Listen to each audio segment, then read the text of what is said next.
Heist.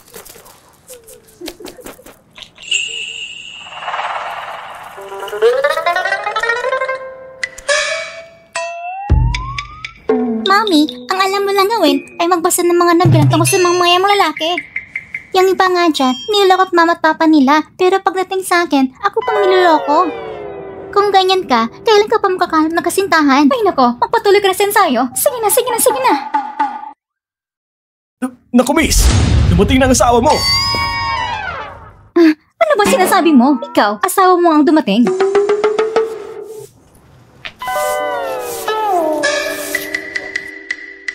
Ilang beses ko na bang sasabihin sa'yo? Yan ay pag-ibig na pagsubok. Pag-ibig na pagsubok sa iyong nakakabatang kapatid sa sekta. Malapit na itong dumating. Pagsubok? Master, anong ibig sabihin? Nakalimutan mo na ba ang nangyari 5 taon ang nakalipas? 5 taon? Nung bumaba ko ng munok para sa ating pagsubok, hindi ko inasahan na... Ikaw, nakainom ka ng gamot.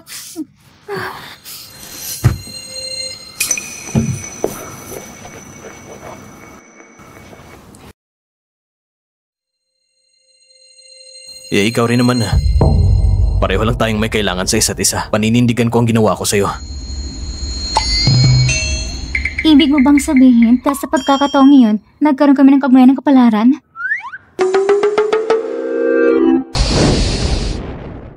Maldita bata! Nawala ka na naman sa sarili mo. Ngayon, malapit na ang iyong pag-ibig na pagsubok. Kung sa loob ng 1 buwan, hindi mo siya mapapangasawa, magkakaroon ka ng panganib sa buhay mo. 1 buwan lang? Eh, wala yun. Wala yun. Hindi naman siguro isang... Sandali. 1 buwan? Ako? Lolo, pwede mong palipasin muna ng kaunti? Tingnan niyo si Mami. Nanig ka sa salamin. Halika, Mami. Bumaba ka ng bundok kasama ko. Ipapakasal kita kay Daddy. Ganang kabilis? Tandaan mo, alagad ko. Kulang ka sa swerte sa yaman. Bago ka mag-asawa, wag na wag mong pahintulutang malugi ang magiging asawa mo. Nako, Mami. Nasa panganib si Daddy. Bilisan mo. Takbo.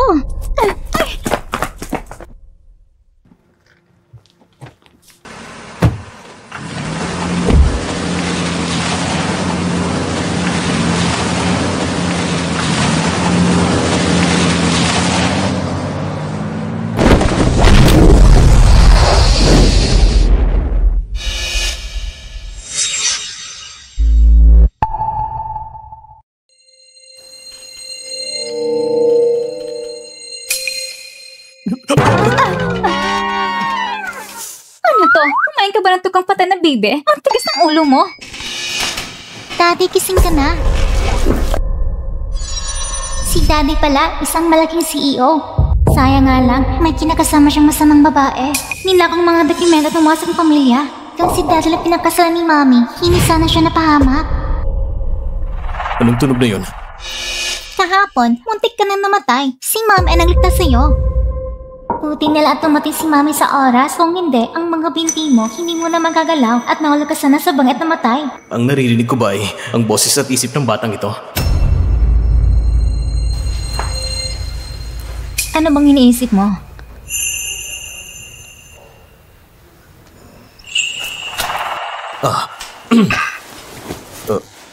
Kaibigan, yung daddy, bawal basta-basta tumawag ng ganyan.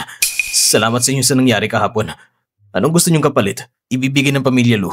Daddy, ayaw namin ng kapalit. Gusto ni Mami na magpakasal sa'yo. Anong sabi mo? Ayan! Kumusta ka na? May nasaktan ka mong parte ng katawan? Nang malaman kong nawawala ka, malas mabalik ko sa pag-alala. Kapag nalaman ko kung sino may gawa nito, hindi siya patatawan ng pamilyang Lu.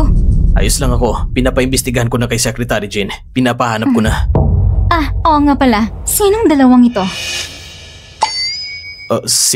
Sila ang mga tagapagligtas ko. Magandang araw po. Ako si Jiang Xiaoxiao. Ito ang mami ko, si Jiang Han Yue. Salamat sa inyo sa pagsagip ni Ayan. Anong gusto niyong kapalit?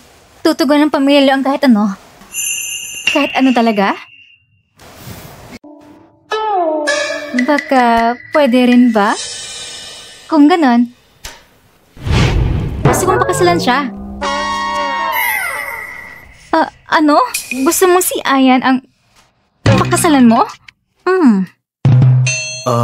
Ang direkta naman niya. Baka ang din ito ay madismaya. Si Ayan at ako ay may kasundo na sa kasal. Siya yun! Ang masamang babae na tagang pumatay kay Daddy. Siya yun! Ang masamang babae na tagang pumatay kay Daddy. Sino nagsasalita? Miss, itiligtas niyo si Ayan. Lubos kami nagpapasalamat. Kaya ganito na lang, ang pamilyang Lu ay magbibigay sa niya 10 milyon. Magkano? 10 milyon? Ang pagbibigay ng kabayaran ay bagay ng pamilya Lu. Hindi na kailangang istorbohin si Miss Kim. Ayan, si Shish yung fiancé. Paano mo siya nagagang kausapin ng ganyan? Kung malalaman ito ng ate na ito, pagkatapos nito, palalayasin siya at aabusin ng kanyang asawa. Pagkatapos ng ilang taon, yung masamang babae pa, magkikipagsabotan sa asawa niya para pahirapan siya. Sa huli, mamamatay siya sa gutom sa lansangan. Ewan ko, kung sa oras na yan, ay hanap pa rin siya na ipagtanggol ang masamang babae. Bata, anong kalukuyan yung sinasabi mo? Magkaibigan sina Kinshishi at ang panganay na babae. Paano niya isasama ang panganay? Ate, ano nangyayari sa'yo? Wala naman siyang sinasabi. Ako ba? Narinig ko bang tinig sa puso ng batang ito? Miss Jiang, ito 10 milyon. Kunin mo ang perang ito at magiging quits na kayo ni Ayan. Ayoko. Hindi na bibilang pera ang pag-ibig. Miss Jiang, sa tingin mo ba kulang yan? Kung ganun, daragdagan ko. Sino ka ba? Anong karapatan mo magdesisyon para sa kanya? Dahil akong fiancé ni Ayan. Fiancé daw? Ang galing mo naman. Ay akong ina ng anak niya, ha?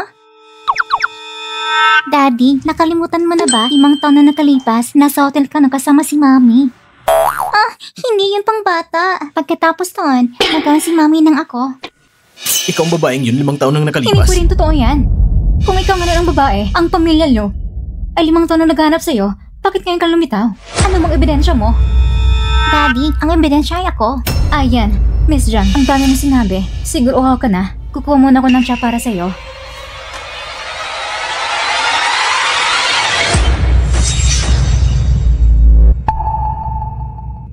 Masamang babae. Natatakot na bakang sila ni Daddy ang kasal nila. Mamaya lang, mababasag niya ang tsaa, masusugat ang kamay niya, at isisisi kay Mami para utusan ni Daddy ang ate niya na palayasin si Mami. Imposible. Hindi naman ganun si Shishi. Miss Jiang.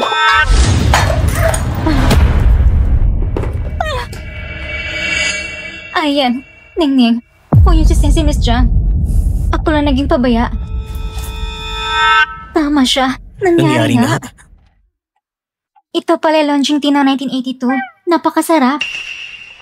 Ate, isama mo muna si Miss Kim para magpagamot ng sugat. Pero, kanina. Tara.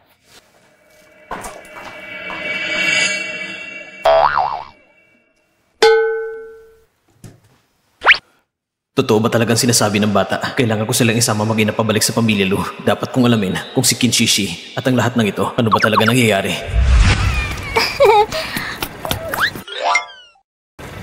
Wow!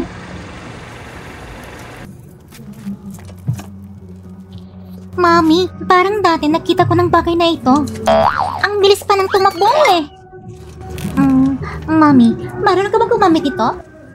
Siyempre marunong. Tingnan mo si Mami. Sige po.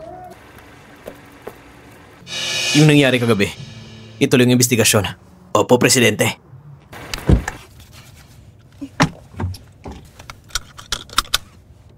Paano nga magamitin itong bagay na to?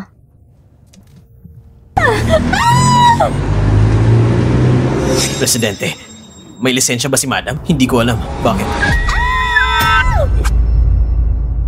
Naku po! Ang sasakyan ninyo! Jiang Hanyue! Mami! Secretary Jin, tumawag ka ng ambulansya! Mami! Yung sasakyan! Katagasan ko pa nito! Ang hirap naman gamitin! Ikaw... Ito... buti na lang walang nasaktan. Ayos lang ako. Pero ito... Parang nasira ko. Wala rin namang problema. Magpadala na lang ulit ng kotse.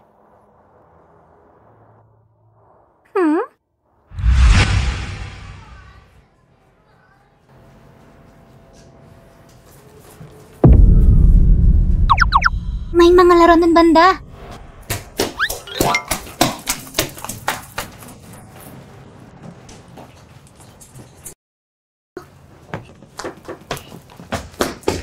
Daddy, ang laki ng bahay mo. Ang lambot ng upuan. Ngayon ako nakapos ganito.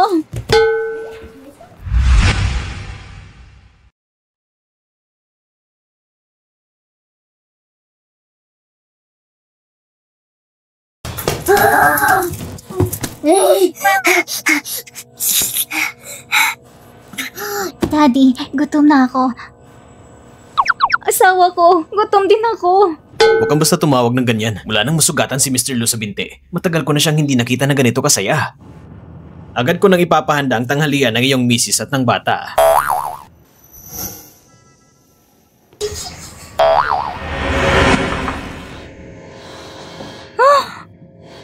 Asawa ko, ang galing mo talaga. Tara.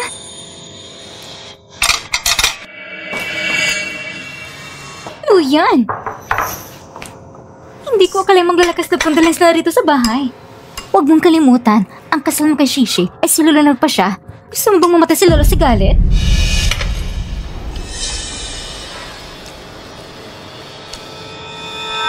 Anong uri ng pamilya ang Lu family? Kung aasawa ka, dapat ka pantay sa antas natin. Ito si Jiang Hanwei, isang babae lang na walang kilalang pinagmulan. Walang pera at kahit itsura, wala rin.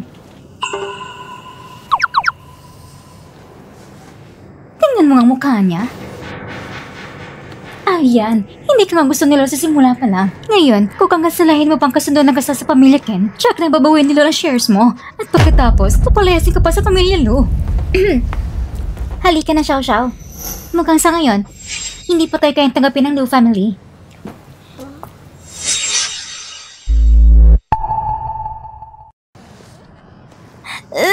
Mommy, para saan po ito? Anong gagawin natin dito? Yung ate ng daddy mo, ayaw sa atin kasi. Feeling niya, hindi tayo bagay sa kanila, kaya gagamitin natin ito para kumita ng pagkasal ko. Ayos! Mahirap ang buhay, kaya si Diwatay kakayod. May pera, pagbigay naman. Walang pera, magnakaw-agaw. Tignan mo yung batang yun. May dalang malaking maso. Halos kasing taas lang niya. Kaya man niyang buhatin yun? Mga gatang palabas lang, madalas ko nang nakikita. Kapag pumalabak ang palabas mamaya, matututo rin tumino. Oo nga, sa tingin ko rin. Ang unang palabas, bato sa dibdib. Babaksak ka naman lang bato sa dibdib. Xiao Xiao, lika. Sige po. Bato sa dibdib? Kalokohan. Mami, gusto kong masagin ito. Sige, masagin mo. Isa, dalawa, tatlo. Ang galing naman! Ang lakas ng batang ito! Sobrang lakas niya! Isa pa! Isa pa, sige na. Oo nga, sige na, isa pa! Galing mo naman, Mami. Gusto ko na isa pa. Sige na nga, isa pa. Shanyaw. Wow. Wow! Ang Silver Legend! Wow, Mama. Parang kumain ako na ng nakabuti. Parang nalasan ako ng halusinasyon. Ikaw, ayan. Huwag mong sisinsinin niya. Wala rin siyang alam. Hindi niya alam na alis ng gano'n si Miss Jiang. Mas mabuti pang umalis siya. Malapit na rin bumalik si Mama. Hindi ko hayaan yung babae niya na makadikit kay Mama. Hindi siya ganong klaseng babae. Siya ang tagapagligtas ko. At bukod pa dito, may pangalan siya. Siya si Jiang Hanwei. Gamitin ang lahat ng yaman ng Lu Corporation para ipagpatuloy ang paghahanap. Opo. Wow! Ang galing mo talaga, Mami! Mami, lumipad ka pa na mas mataas! Wow, Mami! Go, Mami, go! Huh? President, baka hindi ka maniniwala. Parang nakita kong lumilipad ang misis mo. President, parang si misis at ng batang babae nasa harapan nagpe-perform. Nagpe-perform? Hindi. Siguro kaninang tanghalian may nakain lang akong hilaw na mushroom. Mami! Salamat sa lahat. Salamat. Magbigay naman kayo. Sige na. Salamat. Salamat po. Salamat. Salamat po. Pagpalain sana kayo. Eto. Wow! Ang dami nating kinita. Oh, ang galing. Ayos. High five. Ha? Daddy! Daddy! Luyan, bakit ka nandito? Bakit ka rin nandito? At yung ginawa mo kanina, Paano mo nagawa yun? Wala yun. Sana lang sa kamay. Ano, magaling di ba? Ang dami ko pang kinita. Dumating na ang pulis. May natanggap kaming ulat. May dalawa daw dito na gumagawa ng kalokohan. Grabe naman. Sino nang-report? Xiao, takbo!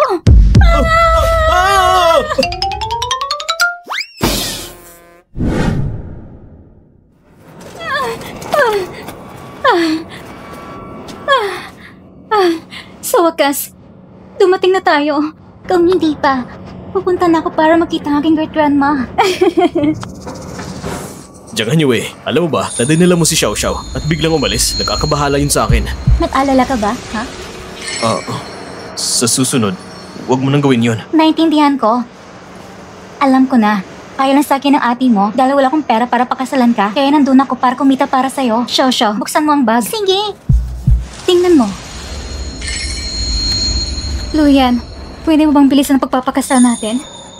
Kung sakali sa loob ng isang buwan, hindi pa rin ako makapag-asawa, talagang mamamatay ako. Sige. Ang galing! Mami! Hindi ka mamamatay! Yes! Kung ikaw talaga yung taong yun 5 taon nang nakalipas, ako ang mananagot sa'yo at kay Xiao Xiao. Kahit hindi ikaw, ako pa rin. Ayan. Saktong balik mo. Kakausap na ni Mama at tungkol sa'yo. Plano ka raw nila at si Shishi na magdaos ng engagement pagkalipas ng 10 araw. Hindi ako pumapayag. Hindi yan ako papayag.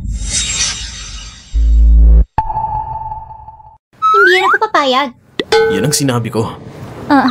Mali ako. Uulitin mo pa ba? Hindi ba umalis na kayo? Bakit bumalik pa kayo sa pamilya Lu? Ako ang nagpabalik sa kanya. Aba! So ikaw palang babaeng sumira sa relasyon ni Kuya at ni Ate Shishi. Ang kabit na yon. Uy! Xiaoyi, huwag mong sabihin yan. Si Miss Jiang naman kasi, may anak na siya kay Ayan. Siguro mas mabuti pang umalis na ako. Uy! Ate Shishi! Hindi ka dapat umalis. Kuya, ang babaeng ito, hindi pa kasal pero may anak na agad. Tapos lumalapit pa sa'yo. Kung pakakasalan mo siya, mag-ingat ka. Baka pagkalipas ng ilang taon, magiging berde ang buhok mo. Kuya, ikaw nga dapat magpakulay ng berde sa buhok mo. Hoy bata ka! Anong pinagsasabi mo dyan? Kasi yung pera mo, malapit nang maubos sa scam. At yung nililigaw mong babae na online, may iba pa siyang karelasyon at isa pa siyang lalaking marami ang paa. Salamat sa padala mo, Kuya Yi. Mahal kita.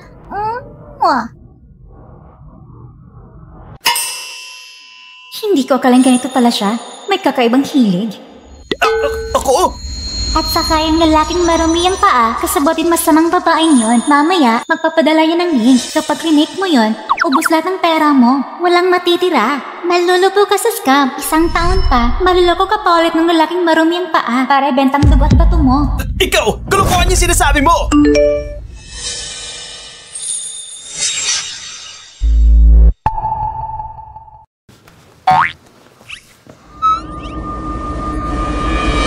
Kuya Yi, kamakailan lang, natuklasan ko isang super saya na laro ng pera online. Mas marami kang puhunan, mas malaki ang kita mo. Ikaw lang sinasabihan ko nito. Walang ibang nagkakaalam.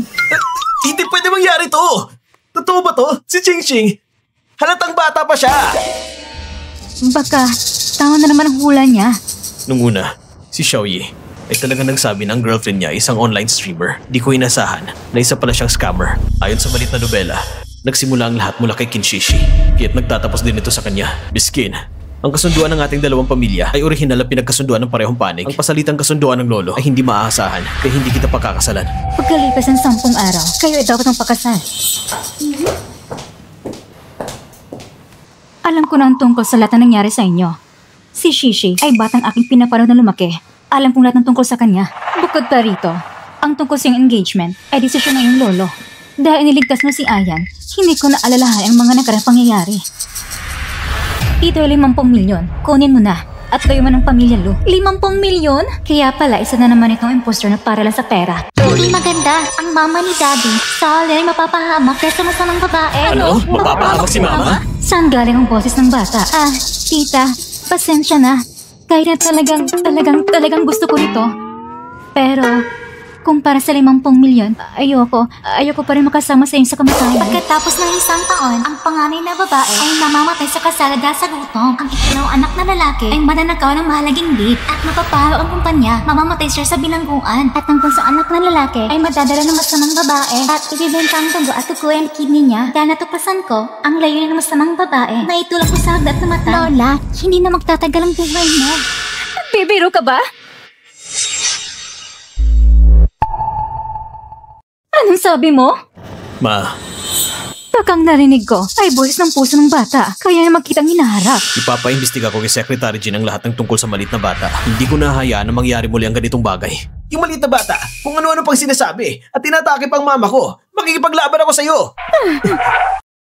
Miss Jiang, bakit mo hinayaan ang bata na magsalita ng ganitong kasamang mga salita? Ayos ka lang ba? Bakit? Kaya mabawal magsalita ng totoo? Ang babaeng kagaya mo, na may masamang puso, ay hindi karapat-dapat na mapangasawa ang pamilya Kung namin. hindi lang dahil malapit na ang kapalaran ko sa pag-ibig at mamamatay ako kung hindi ko siya papakasalan, akala mo ba gusto kong pumasok sa pamilya ninyo? Dati, kami ni Xiao Xiao ay tahimik lang na naumuwi sa bundok. Araw-araw, ay nagbabasa lang kami ng kapalaran sa iba. Hindi ba't masaya yun? Bakit kailangan pang pumasok sa pamilya ninyo? Akala ko ay magiging kapaki-pakinabang. Ngunit, pinahirapan niyo pa kami. Ang 4 ninyong tao sa pamilya, 8 mata, hindi makita ng mali ang isang peking inosente. Tapos sinasabi pa akong malupi, Xiao Xiao. Tayo na. Sa totoo lang, may mag-aalaga sa'yo na guro mo. Kung mamamatay si Mami, mamamatay na lang. Hindi natin sila pagsisilbihan.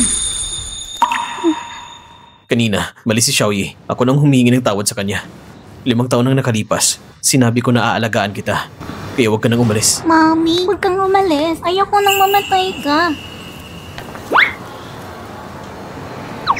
Pero ayan, si Jiang Hanyue, hindi niya kailangan pinatunayan sa'yo na siyang taong iyon, 5 taon na nakalipas. Paano kung nilaloko ka lang niya? 5 taon nang nakalipas, binigyan ko siya ng isang token. Jiang Hanyue, naalala mo pa ba?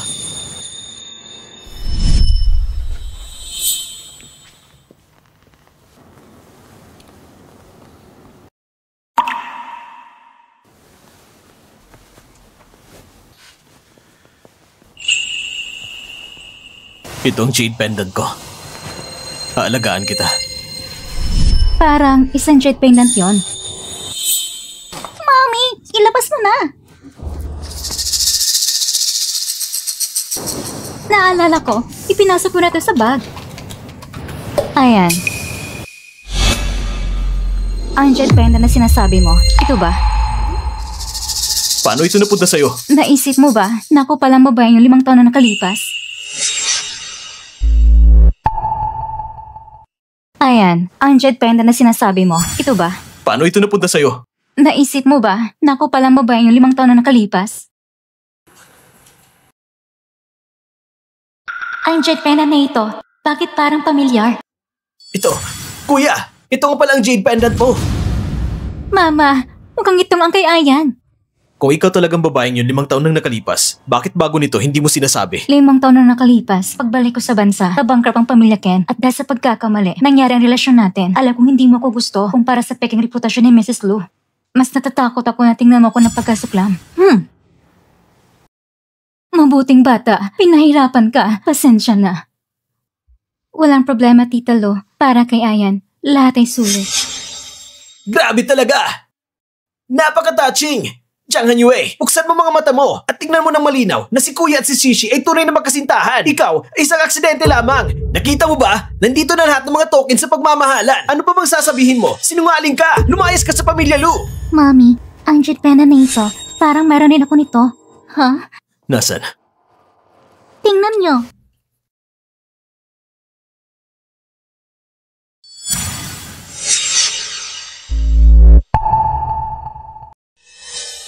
Talaga? Magkapareho sila? Mayroon din siya. Paano nagkataon na ganito? Dati, ang jade pendant na ito ay dala ko mula pagkasilang ko. Ibinigay ito sa akin ni Mommy. Alam ko na kung bakit pamilyar ang jade pendant na ito. Ngunit, hindi ko na matandaan. Tingnan ko nga. Tama ang oras, lugar, at tao. Lahat ay tugma. At ang jade pendant na ito, Ma, hindi kaya siya talaga anak ni Ayan? Kung hindi man, magpa-DNA test tayo. Ayan, ang 2 jade pendant na ito, napaka-imposible naman. Naniniwala ko kay Xiao Xiao. Hindi siya nagsisinungaling. Ang batang ito, kakaiba talaga. Huwag kang magpapaloko sa kanya. Baka ginaya lang niya pagkatapos ipakita ni Shishi ang jade pendant na ito. Ang pendant na ito, 5 taon na nakalipas, ay personal pinigay sa akin ni Luyan. Bakit ko kailangang gumaya nito? 5 taon ang hinanap ng pamilya Lu. Ang taong ayaw lumabas. Paano makakaparang sa tamang pagkakataon ng kami ni Luyan ay magpakasal? Miss Jiang, palagay mo sinasabi na ang bata ay anak ni Ayan pero wala kang patunay na pagiging magulang. Baka natatakot ka lang na ma-excuse kapag ginawa ito. Gusto kong sabihin sa buong pamilya ni Daddy, kung si Daddy ay papakasal ng masamang babae, iiwasan nito ang mga bid ng kumpanya ni Daddy para mapabagsak ang kumpanya. At sa huli, mamamatay siya sa bilangguan. Pero, hindi ko pwedeng sabihin, baka bumagsak sa akin at mamamatay. Tama na! Kung anak ko si Xiao Xiao, ako mismo ang gagawa ng DNA test. Miss Qin, malis ka na. Ikaw? Titingnan ko kung sino ang aalis sa akin bilang manugang! Lolo, bakit ka bumalik? Hindi ka ba nagpunta sa ibang bansa para magpagaling? Uminom ako ng gamot na hiningi ni Shi kay Wu Ji Yixian. Mas mabuti na ako ngayon. Kung hindi ako bumalik, Shi, hindi mo alam kung gaano kadelikado ang sitwasyon mo sa kanila. Wu Ji Yixian? Mommy? Kailan mo binigyan ng gamot si Grandpa ni Daddy? Wala naman na. Wala nga. Lolo Lu, ayos lang ako. Huwag mong sisihin si Ayan at si Miss Jiang. Ako lang labi sa kasal na ito. Kung hindi, hayaan na lang natin. Ganun na lang ang trato nila sa'yo.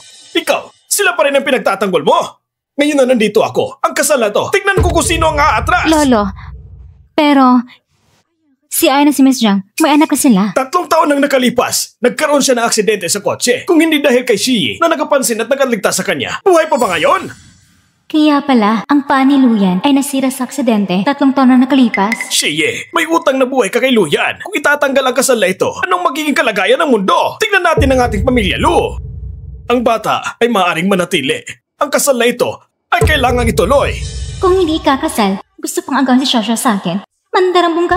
Lolo, si Tita Kin ay nagkaroon ng atake sa puso. Ako ang gumamit ng lahat ng resources ng Lu upang hanapan siya ng akmang donor. Ako rin ang nagdala ng pinakamagaling na medical team mula sa ibang bansa upang buhayin siya. Sa mga nakaraang taon, nagbigay ako ng napakaraming proyekto si Kin. Hindi mabilang para muling pagsikat ng Kin kapag pag-uusapan ng utang na loob sa mga nakaraang taon. Nabawi ko na lahat ngayon.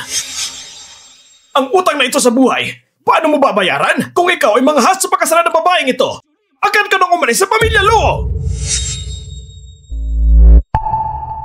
Kung ikaw ay mga has na pagkasalan ng babaeng ito, agad ka nang umalis sa pamilyang Lu! Pa, maupo ka muna. Si Lolo ay nag-aalala lang tungkol sa reputasyon ng pamilya Lu. Hindi niya kailanman tinatanong ang opinion. Ikaw! Mr. Lu, hindi ko rin naman kailangan pumasok sa pinto ng pamilya Lu. Pero, 5 taon na nakalipas, nagkaroon ako ng ugnayan kay Luyan. Kapag nagpakasal, maalis ang aming ugnayan. At may papangalagan kong aking buhay. Huwag kang mag-alala. Sa unang araw ng kasal, sa 2nd araw, maghihiwalay tayo. Sa 3rd araw, babalik na ko sa bundok. Kung ganon, masaya ng lahat, hindi ba? Jiang Hanyue, akala mo ba hotel ako? Na gusto mong pumasok kung kailan gusto mo? Hindi naman ganon. Nakikita ko lang kasi na hindi masayang pamilya mo. Pero ang kasal, hindi naman pwedeng hindi ituloy. Kung mamamatay ako, si Xiao Xiao, wala nang magiging ina. Pa, ang kasal na ito, pagdating sa huli, ay isang bagay na may pagmamahalan. Kung hindi, pwede pa nating pag-isipan. Pinapagawa ko na kay Secretary Jin para sa akin kay Xiao Xiao ang DNA test. Kung si Xiao Xiao ba talagang anak ko, malapit nang lumabas ang resulta. Tungkol naman kay Qin Shishi, hindi okay lang na magpapakasal sa kanya. Lolo. Pa.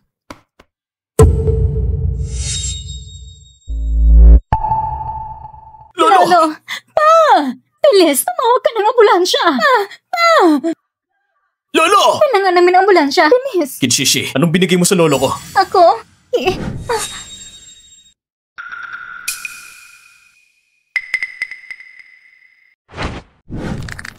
Anong binigay mo sa kanya kanina? Bitawan mo ko.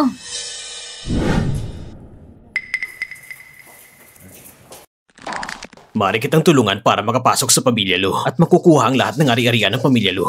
Sino ka ba? Bakit ako magtitiwala sa'yo? Dahil may gamot ako makakapagpagaling sa matanda. Ang gamot na ito ay pwedeng magpalala sa kondisyon ng matanda. Pero sabay naman ito ay magdudulot ng pagkadepende. Kung mawala ang gamot na to, mas gugustuhin niya mamatay na lang. Pagbalik mo sa akin, sasabihin ko sa'yo kung sino talaga ako. Kaya pala ang masamang babae ay nakuha ang gamot mula sa iba. Kapag ininom ang gamot na ito, magiging depende si Lolo dito at ang pangarap sa buhay niya, nakakamatay ito. Ito'y lason, galing kay Qin Shishi at sa kanyang kasamahan. Mama, hindi tagwal paro kapag pagaling. Chang Hanyue, si Lolo ngayon ay critical na at kailangan niya uminom ng gamot. Kung madelay, maaari kong managot. Ayusin mo muna ang sarili mo. Pag-isipan mo mabuti. Ang ginamit mo kanina, gamot ba o lason? Talaga bang marunong ka sa medisina? Magtiwala ka sa akin. Xiao. Ngayon mahina ang kanyang kaluluwa. Si Mami pansamantang nakalak sa kanyang kaluluwa. Ang sunod, lahat na sa iyo na. Mami, panoorin mo ako. Mami, pupunta na ako sa Kumaniyan para iligtas ang tao.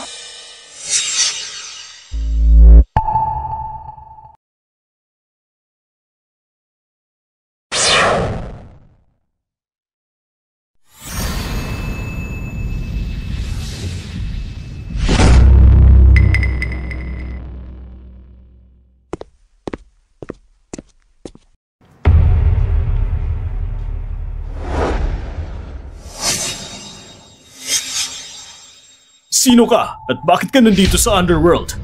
Kayo, ibalik niyo ang aking lolo. Ngayon din. Sige na! Naglalakas loob ka sa teritoryo ko! Ang laki ng tapang mo! Sa langit at sa lupa, anong hindi ko kayang gawin? Pero kayo, sa Underworld, pati kaluluwa ng lolo ko ay inalipusan ninyo. Ikaw ang reinkarnasyon ni Z-Way Star? Sino bang walang mata sa mundong ito? Nainis mo ko ng todo. Anong sabi mo? Ikaw. Dahil binugbog mo sila, huwag niyo na akong bugbugin ulit, ha? At saka, ikaw mismo ang pumasok sa hukuman niyan. Hindi ko na ito pakikialaman. Kung ganon, dadaling ko ng taong yon. Ang lolo ni Daddy ay naghihintay pa sabay para sa atin. Dalhin natin siya ngayon. Bilisan niyo. May ibang bagay pa kong aayusin. Hindi ko na kayo aabuti ng paalam. Master Yan, bata pa yun. Mga ilang taong gulang lang. Bakit ginawa niya ng exemption? Siya ang reinkarnasyon ni Z-Way Star. Isang taong may malaking kapalaran. Kung siya'y mag-isa lamang, ako'y hindi matatakot sa kapalaran. Ngunit sa kanyang likuran, ay may mga Diyos at banal. Tahimik ang hukuman ng Yama. Ayoko magdulot ng gulo. Umuwi na tayo. Ma! Dali natin si Lolo sa ospital! Ang batang ito isang manloloko! Bakit kayo naniniwala sa kanya? Pero, tungkol sa kalagayan ni Papa, kailangan natin maghintay ng ambulansya. Xiao, kumusta na? Mami, ayos lang ako. At saka, bumalik na si Lolo.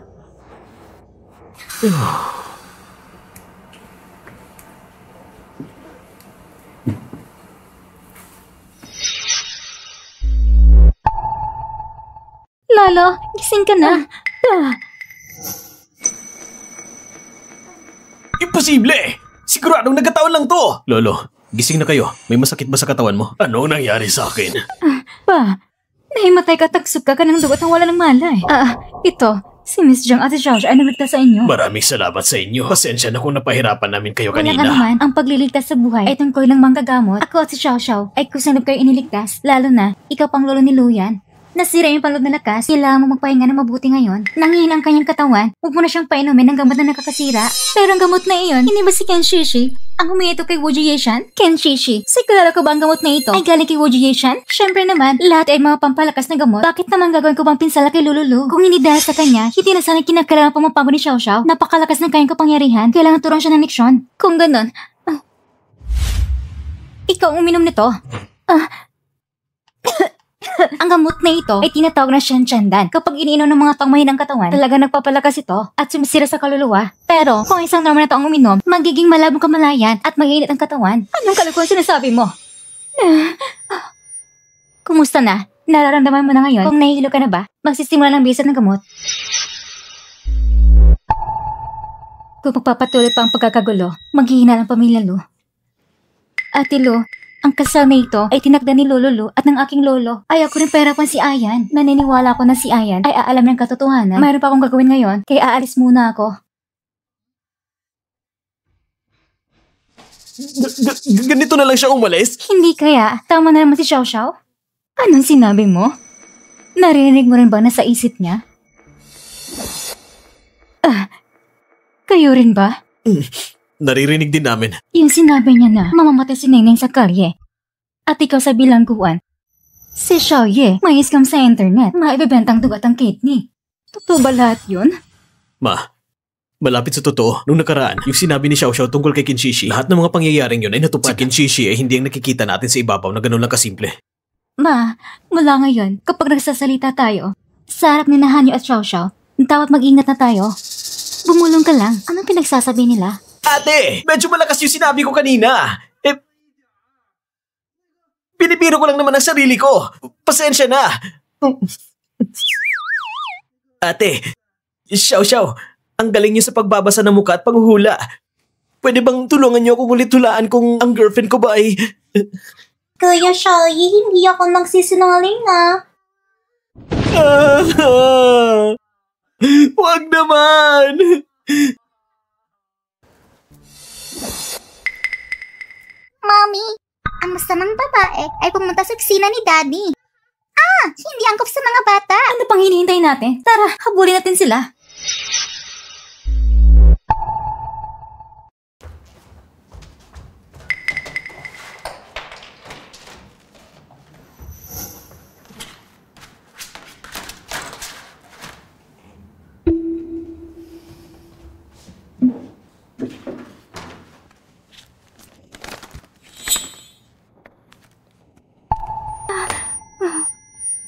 Grabe naman, uminom na akong pampalunas. Bakit hindi pa rin okay?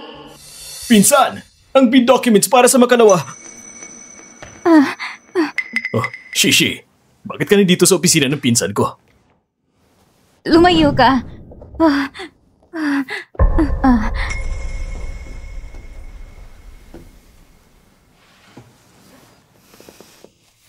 Ang init naman. Shishi, anong ibig mong sabihin?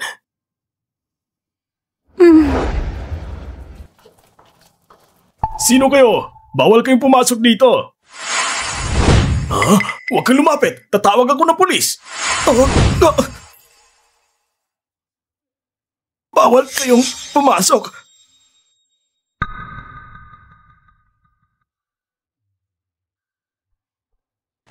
Shishi, matagal na kitang gusto.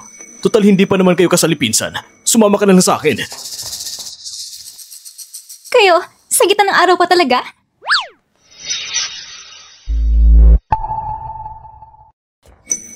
Sa gitna ng araw pa talaga? Ang hilig niyo sa ganitong kasabikan? Talagang kakaibang trip niyo Hindi ang iniisip mo, Ayan. Pinilit niya ako. Maruming babae, ikaw pa nagbabaliktad ng sisi? Pinsan, siyang unang nangakit sa akin. Mukhang magkasama kayo. Xiao, tingnan mo nga, ang taong ito at si Ken Shishi, magkakampi ba sila? Hindi mo ba sinasabi na tutulungan mo ako mapasama sa pamilya Lu? Kinakansela pa ni Luyan ang kasal namin. Anong gagawin natin ngayon? Kunin mo ang bid ni Luyan para mawalan siya ng karapatang makilahok. Hindi siya makakakuha ng kontrata. Ang matandang ginoo ng pamilya Lu ay natural na mag-aalis ng posisyon niya bilang presidente. Kung gusto mong mapasama si Han Xuan, ang tanging paraan ay pagkasalan mo Sino ka siya. ba talaga? Anong kondisyon mo? Hindi mo kailangang malaman kung sino ako. Kapag nakapasok ka na sa pamilyang Lu, si Jiang Hanyue ay malapit ng mamatay. Ang mastermind ay kilala pala si Mami. Ang mastermind ay kilala pala si Mami. Ha? Bakit di ko makita ang mukha mo? Mami, talaga namang hindi sila makakampi. Ayan, paniwala ka sa akin. Wala talagang relasyon sa kanya. Tama na! Umalis ka na. Ayan. Ano pang hinihintay mo? Magpa-party ka ba dito? Sige na! At ikaw rin, lumayas ka na! Babanatan kita kapag di ka umalis! Ikaw... Ang malas mo! Yung si Kinshishi, akala ko pa naman dati mapagkakatiwalaan siya! Ayan, anong gagawin natin ngayon? Sa makalawa ng bida ng Future Biotech, diba? Naipasa ng proposal. Hindi na pwedeng baguhin. Pero si Kinshishi, nakapasok na sa opisina mo. Sigurado ko nakita na niyang base price. Kung ganon, hindi na ba tayo mananalo? Luyan, yan bang bidding na yan? Talaga bang mahalaga sa'yo? Kasi... ito ang tanging paraan para makalakad ako ulit. Miss Jiang, hindi mo siguro alam, ang proyekto sa bidding na ito ay tungkol sa gender combination technology. Kung makuha namin ito, si Ayan ay magkakaroon ng pag-asang makalakad muli. Maaari rin niyang makuha ang karapatang magmana sa Lu Group. Hindi kailangan ng gusto ni Lolo si Ayan. Gusto niya ibigay ang kumpanya sa tito namin. Pero dahil sa kalagayan ni Ayan, hindi siya namigyan ng pagkakataong magmana ng shares. Hanggang sa nangyari ang aksidente ni Ayan, saka lang sinabi ni Lola na si Ayan kung hindi siya muling makakalakad. Ate, kuya, bakit parang may tinatago ka? Hipag, ang pamilya ng tito ko, para lang makuha ang shares ng kumpanya, gumamit silang napakaruming paraan. Pero lahat yon, naayos ng kuya ko. Mabigo kami sa bidding na ito. Hindi lang ang mga binti ng kuya ko ang mawawala ng pag-asa makalakad muli. Kukunin din ng pamilya ng tito ko ang Lu Group at hindi nila kami patatahimikin.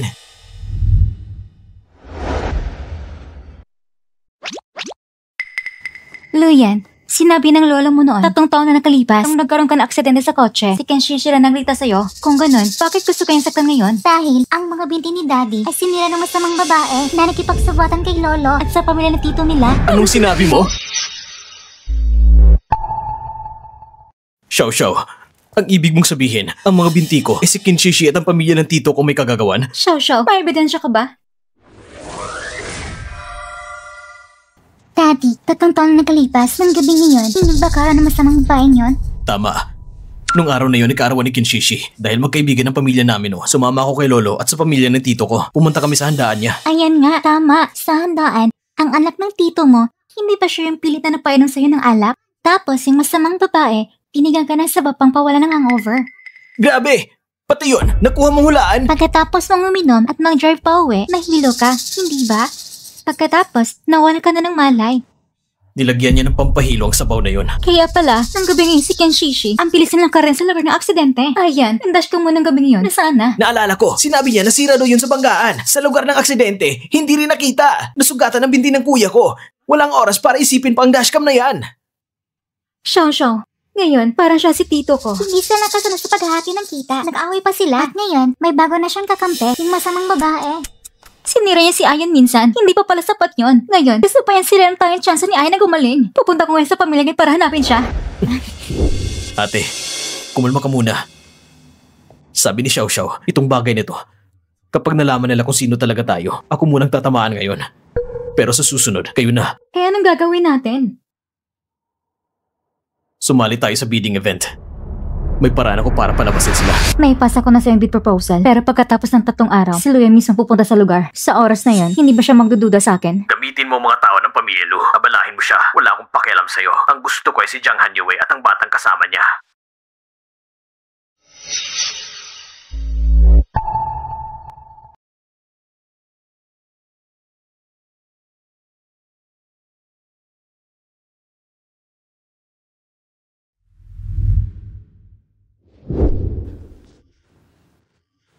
Oh, Xiao, kailan ka naging ganito kalaki? Bakit mo pinisil? Luyan, ikaw? Bakit ka nandito sa loob ng kwarto ko? Ang resulta ng DNA test ay lumabas na. Si Xiao Xiao ay anak ko nga. Kaya, maaari mo bang ipaliwanag? 5 taon nang nakalipas. Bakit ka biglang tumakas noon? Ako?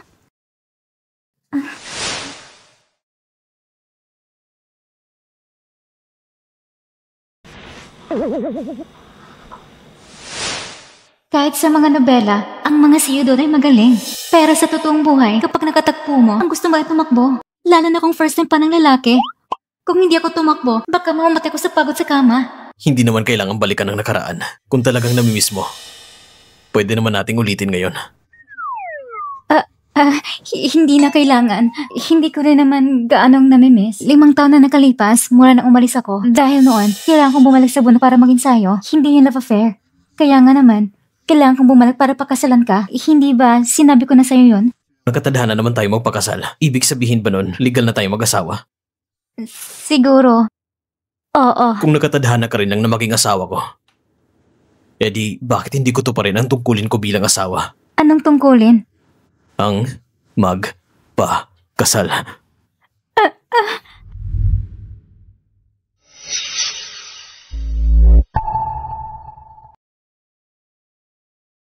Wow, Mami! Ang ganda-ganda mo! Pati ang galing Baby Xiao Xiao. Ang ganda rin. Tita Wen, salamat po sa inyo. Binigyan mo kami ni Xiao Xiao ng napakagandang damit. Kung araw-araw kami magsuot ni Xiao Xiao ng ganitong kagandang damit, kahit pa, ang maka't mainam namin ay mga masasarap, ayos lang sa amin. Willing kami. Ikaw talaga, hindi mo hinaya ng sarili mong malugi ha.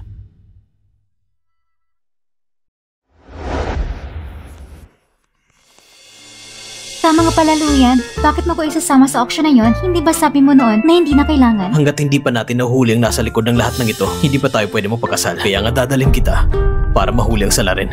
Oo nga pala.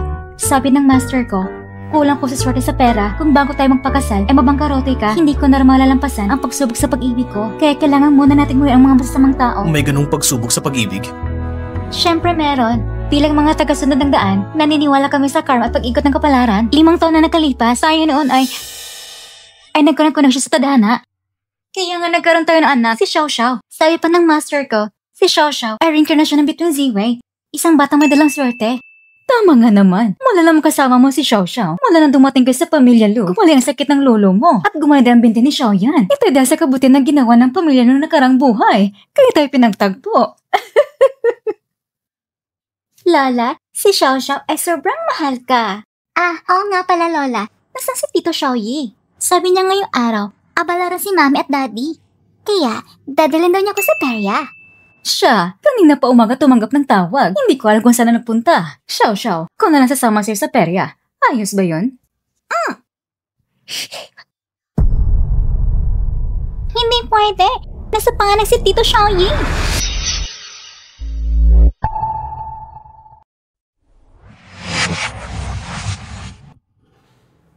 Nasaan ako? Hindi ba't magkikita dapat kami ni Ching Ching sa hotel? Bakit ako napunta dito? Kuya Ye, sa wakas, nagkita rin tayo. Ching Ching? Sino ka? Nagpalit ako ng itsura, kaya hindi mo na ako nakikilala. Wala bang nagsabi sa'yo? May pangalan mong ulan ng pag-iibigan? Tanga. Yung pinadala kong link na online card game, hindi mo pinindot. Halos inakala ko na hindi kita maluloko. Pero ikaw, sumang-ayon ka makipagkita ng personal. Pero sinunog mo ang bitag. Sakto. Baby boys, pumasok na kayo. Sasabihin ko sa iyo ang totoo. Ang kuya mo ay hinirangan ng pagyaman ng iba. Kung niloko man kita, lahat yan ay pinagplanuhan ng iba. Gago ka! Naglalakas loob kang lukuhin ng damdamin ko! Papatayin kita!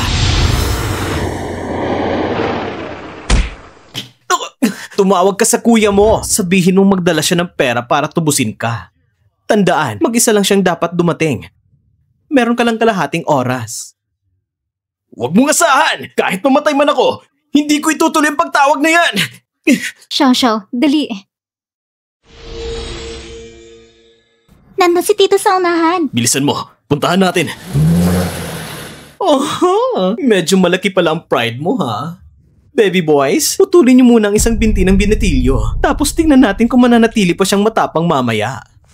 Huwag kayong lumapit! Huwag kayong lumapit! Ako'y miyembro ng pamilya Lu. Kung gagalawin niyo ako, hindi kayo palalampasin. Bitawan niyo ako! Tumigil na kayo. Hibag! Tulong!